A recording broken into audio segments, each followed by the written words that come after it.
Hi there, my name's Victoria with Do Tell a Belle, and today we're going to paint watercolor holly in the shades of red and green.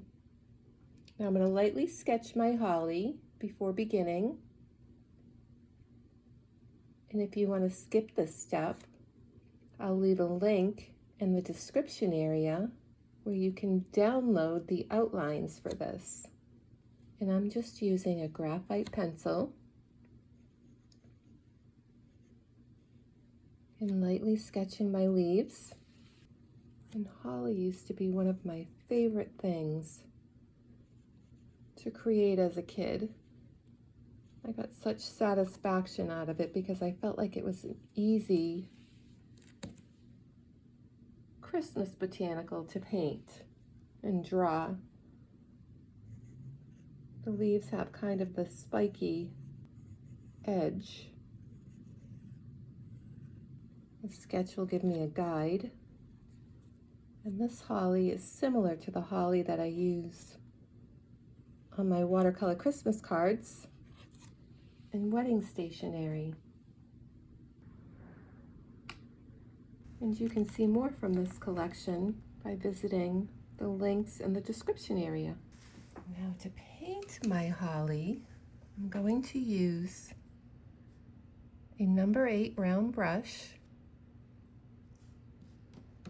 some sap green and alizarin crimson as my base colors. And I am sure that I will be adding in different shades of green.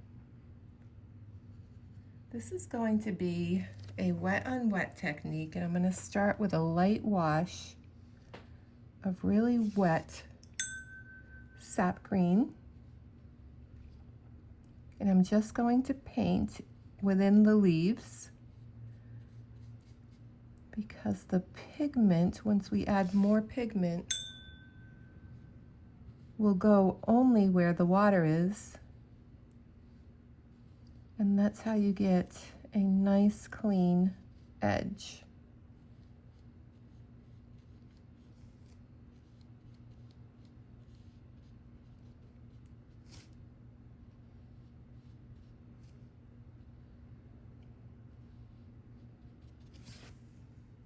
I'm going to pick up a little bit more sap green on my brush and dab it in and lightly paint.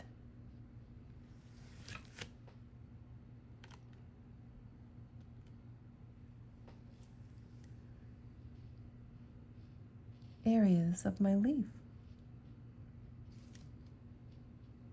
And the fun of doing a wet on wet technique is you get to see how where the paint just flows. It gives all of these interesting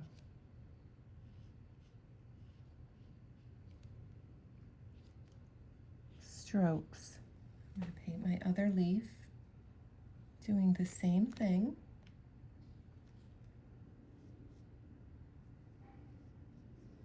The holly generally has 3 leaves, as seen here. I'm going to add a little bit more water to my brush because I want this to be more of a light wash.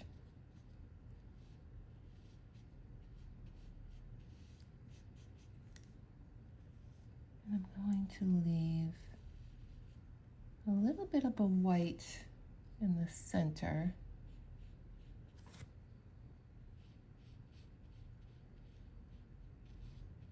I'm going to leave that area dry because that's going to be the vein of our leaf.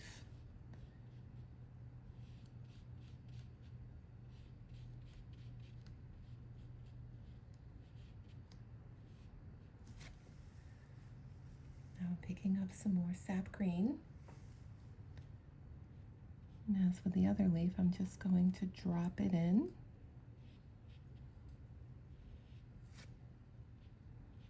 And you can see that it doesn't go in the white area because that's dry.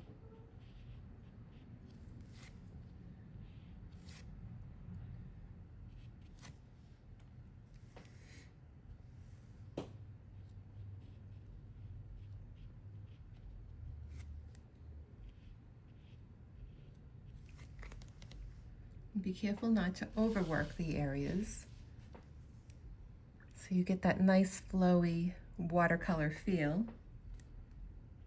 And we're going to do the same with this leaf, adding a very light wash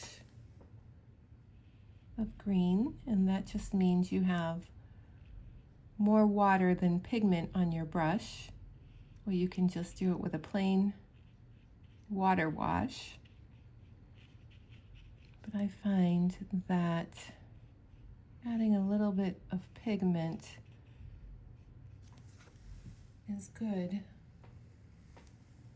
when I'm showing how I create this on a video, because you can see where I'm painting the wash.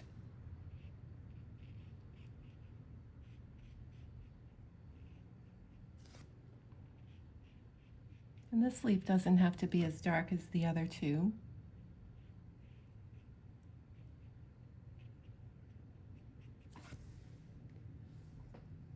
And again, I'm being careful not to overwork it.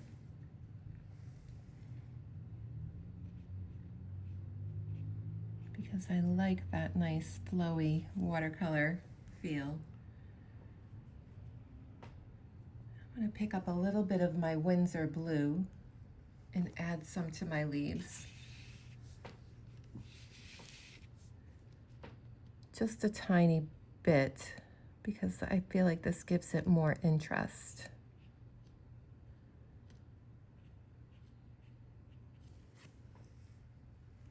Add just a little bit to that leaf and maybe just to the tip there.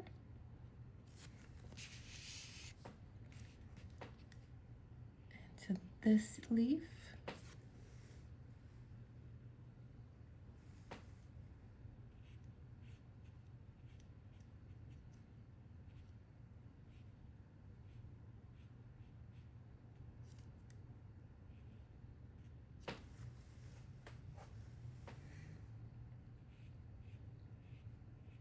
And these techniques are great for your watercolor Christmas cards.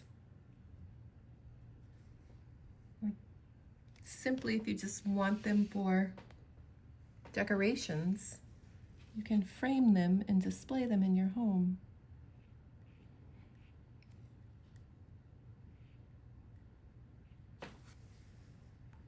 So now that I have my leaves painted, I'm going to go in and paint my berries using the same wet on wet technique. I'm going to start with this berry because it's up against the leaf, and I kind of want my color to bleed into it. And I'm going to leave a little bit of white for a highlight.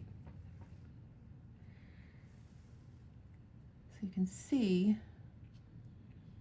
how the color just bleeds right into the leaf, because the leaf is still wet. And if you don't want to do that, then you would wait until the leaves are completely dry before painting your berries.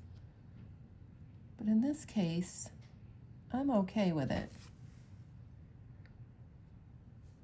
For this berry, I'm going to wait until my leaves are completely dry, because I feel like it has enough red already bleeding in there. This is part of the fun of painting wet on wet.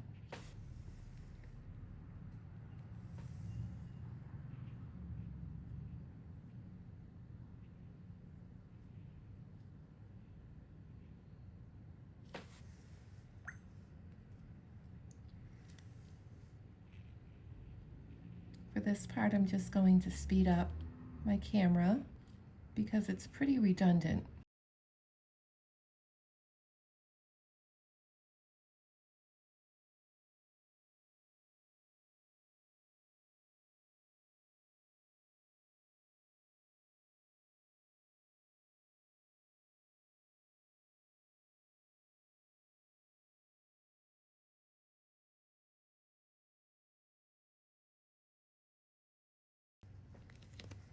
Now, if you put too much water on there, on your paper, you can just dry off the tip of your brush and use it as a sponge to soak up some of that water.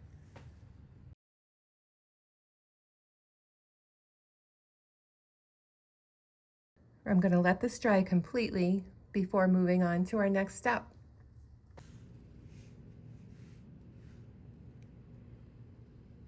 Okay, first we're going to test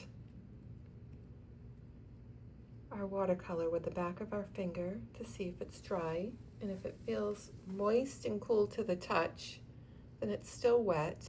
And mine is just a little bit wet, but I feel like it's dry enough to move on. So let's begin the next step. So I want to go ahead and paint that last berry first to give it a little bit of time to dry while we go in and add some detail to our next berry. This one, I'm painting it using a wet on dry technique, and what that means is you're just adding watercolor with pigment straight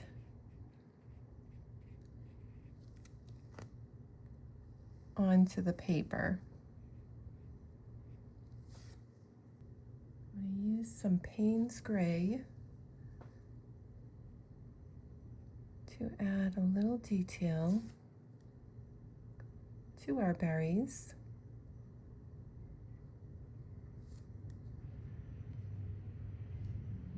And because this is still wet, it's bleeding into, and that's fine, because that's the whole fun of Wet on Wet.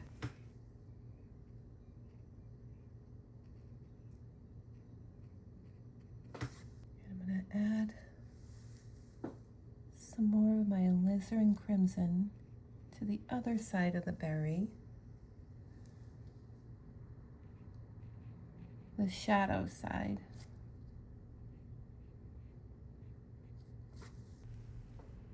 I'm going to blend that a little bit with some water.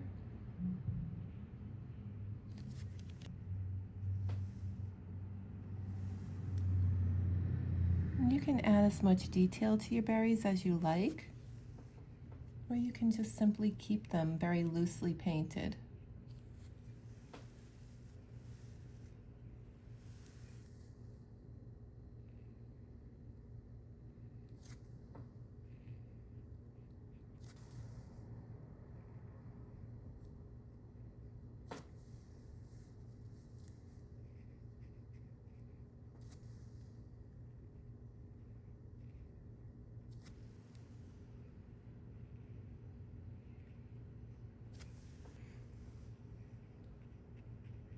I'm going to add just a few more strokes to my leaves.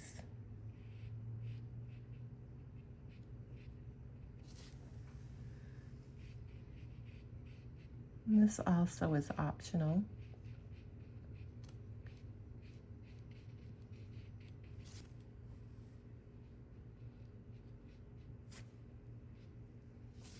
There you have it, some loosely painted holly that you can use for your Christmas cards or holiday decorations. Don't forget to like, comment, and subscribe for more weekly watercolor tutorials. Your support helps me bring more creative projects like this one to life. Happy painting, and see you next time.